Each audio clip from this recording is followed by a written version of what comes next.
Аби у новорічну ніч потрапити і до ялинки, і згодом додому, тернополяни матимуть можливість скористатися громадським транспортом. Режим роботи транспорту нічного в новорічну ніч орієнтовно з 10-ї вечора до 4-ї години ранку, з передбаченою перервою для водіїв приблизно від 11:30 до 12:30. Водії теж люди, теж мають право відсвяткувати Новий рік з чашечкою чая.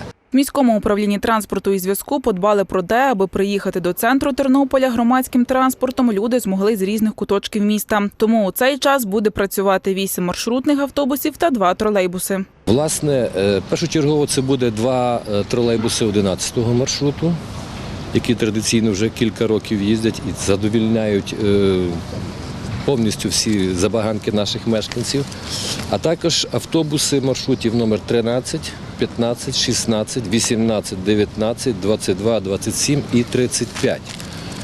Зміна в чому? Ми доповнили цей перелік маршрутів, він, як був останні роки, доповнили його ще 35-м маршрутом, який є новий, який недавно введений, і теж користується хвальними відгуками від наших мешканців. Олег Вітрук каже, зважаючи на попередній досвід роботи транспорту в святкові дні, у новорічну ніч курсуватимуть лише ті маршрути, які є популярними серед жителів міста.